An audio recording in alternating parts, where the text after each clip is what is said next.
आप सभी साथियों को मेरा नमस्कार। समायोजन सीनियर शिक्षक का होगा या जूनियर का, ये काफ़ी डाउटफुल क्वेश्चन है। काफ़ी साथी इसमें परेशान हैं और बार बार कमेंट के ज़रिए पूछ रहे हैं कि सर समायोजन जो होना है वो सीनियर शिक्षक का होगा या जूनियर का, उसका आधार क्या है, किस आधार पर ये होना है। अब हम इसको एक जो आदेश आया था उसके हिसाब से इसकी व्याख्या करेंगे और उसका कंक्लूज़न निकालेंगे। मैं अपने आधार पर उसको आपको बताऊंगा कि क्या इसकी प्रोसेस है, कैसे ये होना है। दूसरा, आपके कुछ इम्पोर्टेंट जो क्वेश्चन हैं जो निकल कर के आ रहे हैं समायोजन और स्थानांतरण की नीति का जो आदेश आया है उसके आधार पर।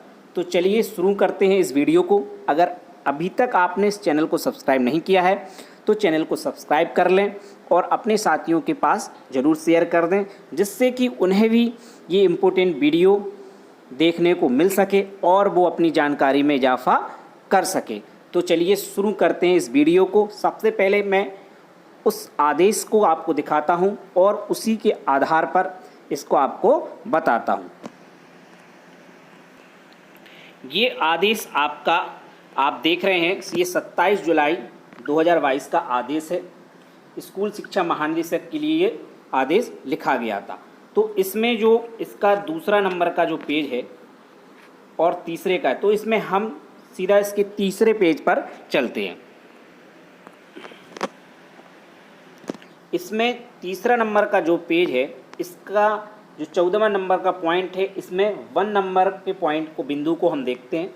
तो देखिए इसमें लिखा है कि चिन्हित आवश्यकता से अधिक अध्यापक वाले विद्यालय में, जो चिन्हित आवश्यकता से अधिक अध्यापक वाले विद्यालय यानी सरप्लस में, ऐसे अध्यापका जिनका कार्यरत विद्यालय में पदस्थापन होने के कारण निःशुल्क और अनिवार्य बाल शिक्षा का अधिकार अधिनियम 2009 के मानकों का विचलन हुआ है को उनके विद्यालय में कार्यभार ग्रहण करने की तिथि के अनुसार अवरोही क्रम में सूचीकृत कर निर्दिष्ट वेबसाइट पर प्रदर्शित किया जाएगा। इसका क्या तात्पर्य है?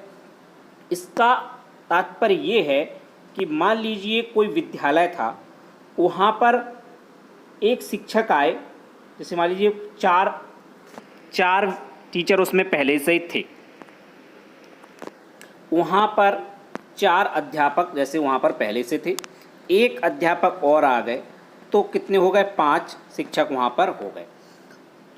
अब उनके आने से वहाँ पर जो RTE का जो मानक है उसका विचलन हो गया। समझिए आप, उसका विचलन अगर हो गया, अब वो वहाँ पर बने रहे, तो उसके हिसाब से देखा जाए तो किनका ट्रांसफ़र होना चाहिए? तो ये 5वें वाले शिक्षक का ट्रांसफ़र यहाँ पर होना चाहिए, यानी उनका समायोजन होना चाहिए। अब कुछ समय बाद एक 6वें टीचर भी वहाँ पर आ गए।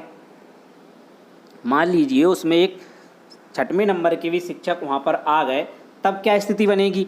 तब इसमें आपकी जो स्थिति बनेगी, तो इसमें जो 5 नंबर है और 6 नंबर है, तो इसमें से जो 5 नंबर के शिक्षक हैं जिनके कारण सबसे पहले RTE मानक का विचलन हुआ था, उनका ट्रांसफ़र मेरे हिसाब से होना चाहिए। फिर उसके बाद जो 6वें नंबर के शिक्षक हैं उनका ट्रांसफ़र होना चाहिए। तो ये इस जो पहला नंबर का बिंदु है, इसका मतलब यही है, क्योंकि चिन्हित आवश्यकता से अधिक अध्यापक वाले विद्यालय में ऐसे अध्यापका जिनका कार्यरत विद्यालय में पदस्थापन होने के कारण निःशुल्क और अनिवार्य बाल शिक्षा का अधिकार अधिनियम 2009 के मानकों का विचलन हुआ हो। तो सबसे पहले 5 नंबर के जो शिक्षक हैं उन्होंने ये मानक को गलत किया है, यानी उन्होंने ये रूल को तोड़ा है। तो यहाँ पर किनका सबसे पहले समायोजन होगा? सरप्लस कहलाएंगे 5वें नंबर के शिक्षक, इसके बाद 6वें नंबर की। अब चलते हैं दूसरे नंबर बिंदु पर। दूसरा बिंदु क्या कहता है, इसको देखते हैं। सर्वप्रथम आवश्यकता से अधिक अध्यापक वाले विद्यालय जिनमें सबसे अधिक अध्यापक कार्यरत हैं से अतिरिक्त अध्यापकों की आवश्यकता वाले विद्यालय में समायोजन कार्रवाई की जाएगी। तत्पश्चात आवश्यकता से अधिक अध्यापक वाले विद्यालय में कार्यरत अध्यापकों की संख्या के अवरोही क्रम में अध्यापक की आवश्यकता वाले विद्यालय में समायोजन कार्रवाई की जाएगी।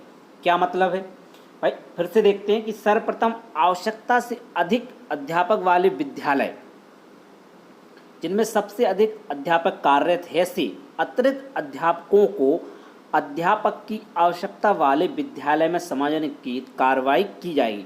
तत्पश्चात आवश्यकता से अधिक अध्यापक वाले विद्यालय में कार्यरत अध्यापक संख्या के अवरोही क्रम में अध्यापक की आवश्यकता वाले विद्यालय में समायोजन की कार्रवाई की है। यानी कि जहाँ पर सबसे ज़्यादा अध्यापक की जो आवश्यकता है सबसे पहले उनमें, फिर उसके बाद अगले में, उसी प्रकार से एक क्रम के हिसाब से जहाँ पर सबसे ज़्यादा आवश्यकता है वहाँ पर सबसे पहले, फिर उसके बाद, फिर उसके बाद, तो ये क्रम चलता रहेगा यहाँ पर कि जहाँ पर सबसे ज़्यादा टीचरों की आवश्यकता है, शिक्षकों की, पहले वहाँ पर शिक्षकों को, उन विद्यालयों से अध्यापकों को, शिक्षकों को वहाँ से लाया जाएगा। यानी उनका समायोजन पहले उन विद्यालयों में किया जाएगा जहाँ पर सबसे ज़्यादा शिक्षकों की आवश्यकता है।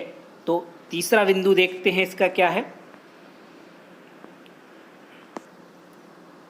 आवश्यकता से अधिक अध्यापक वाले विद्यालय सरप्लस से अध्यापक की आवश्यकता वाले विद्यालय में शिक्षक विहीन एकल शिक्षक एवं ऐसे विद्यालय जहाँ पर 2 या 2 से अधिक शिक्षक कार्यरत हैं परंतु निःशुल्क एवं अनिवार्य बाल शिक्षा अधिकार अधिनियम के मानकों के अनुसार रिक्त में समायोजन कार्रवाई की जाएगी।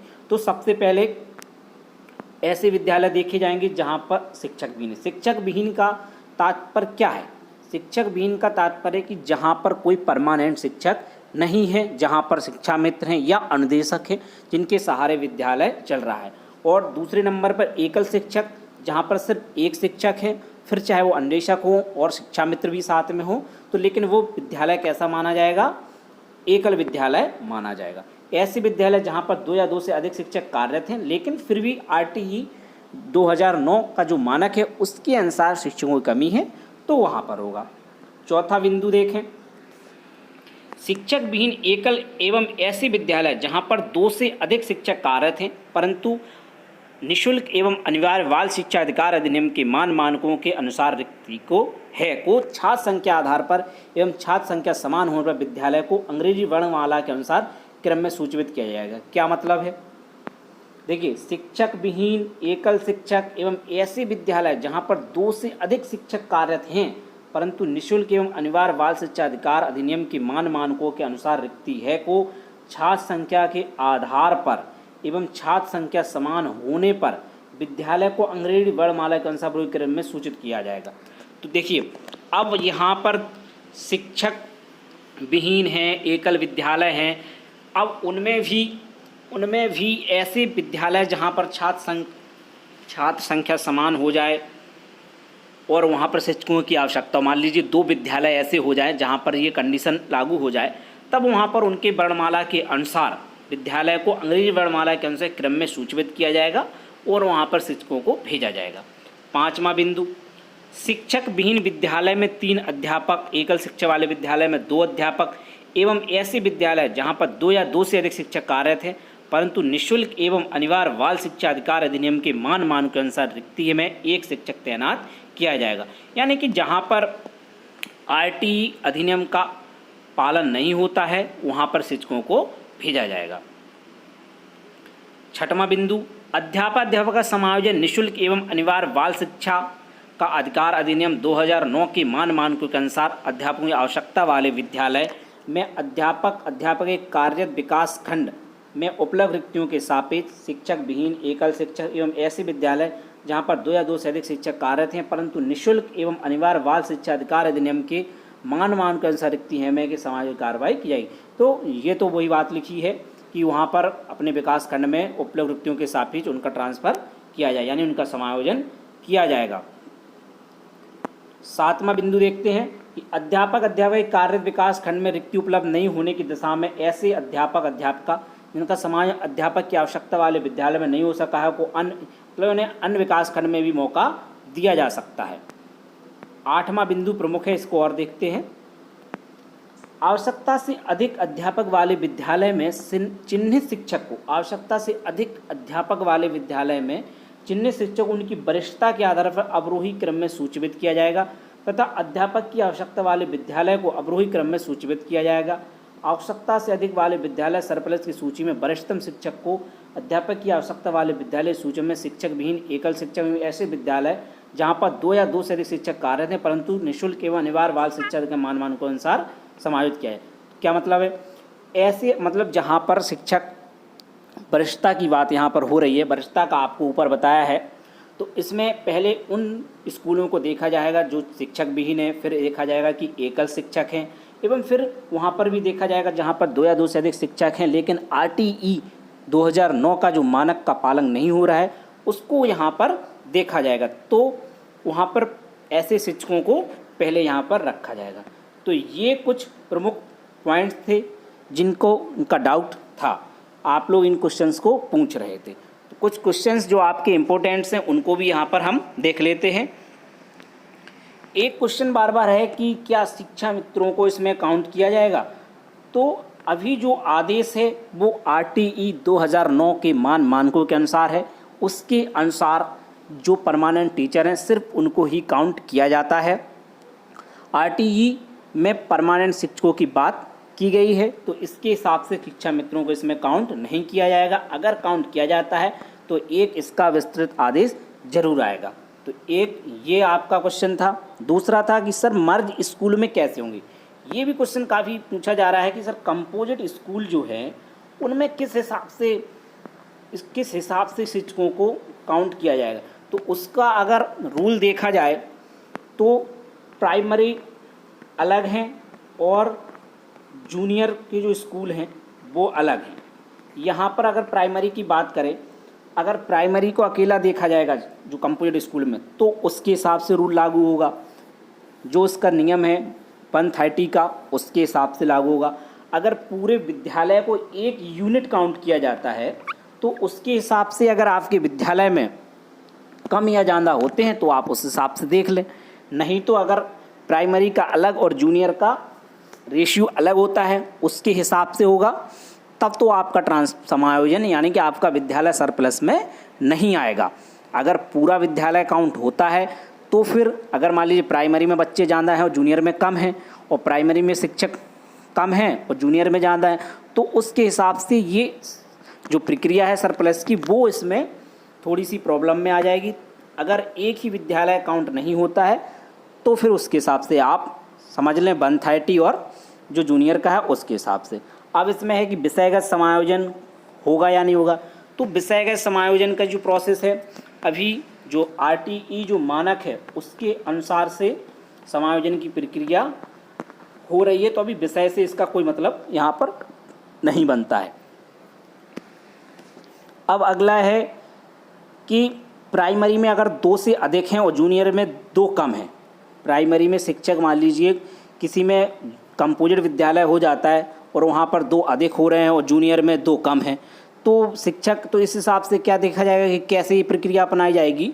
तो इसके लिए जब तक कोई एक विस्तृत आदेश नहीं आ जाता है कि कंपोजिट विद्यालयों के लिए क्या रूल लागू किया जाए कि उन्हें एक पूरा यूनिट माना जाए तब उसके हिसाब से आपके समायोजन की प्रक्रिया हो सकती है। सीनियर और जूनियर का जो आपका विवाद था वो मैंने आपको समझा दिया है कि उस सीनियर और जूनियर का ट्रांसफ़र किस हिसाब से होना, कौन वरिष्ठ होंगे कौन कनिष्ठ होंगे। तो सेवा के हिसाब से नहीं देखा जाएगा, आपकी जो विद्यालय में ज्वाइनिंग है उसके हिसाब से देखा जाएगा। अगर आप पहले आए और आपकी वजह से RTE 2009 के जो मानक हैं उनका विचलन होता है तो फिर आपको आपका सबसे पहले वहाँ से समायोजन होगा। उसके बाद जो अगले हैं उनके आने पहले तो आपके आने से ही विचलन हो गया, फिर उनके आने से तो हुआ ही है तो लेकिन सबसे पहले आपका समायोजन होगा, उसके बाद उनका समायोजन यहाँ पर होगा। तो आशा करते हैं आपको ये जो वीडियो के माध्यम से आपको जो जानकारी साझा की गई है वो आपके लिए उपयोगी होगी। अगर वीडियो आपको पसंद आता है तो आप वीडियो को लाइक करें, अपने साथियों के साथ शेयर करें और अभी तक आपने चैनल को सब्सक्राइब नहीं किया है तो चैनल को सब्सक्राइब कर लें। तो मिलते हैं अगली वीडियो में। आप सभी साथियों का बहुत बहुत धन्यवाद। जय हिंद।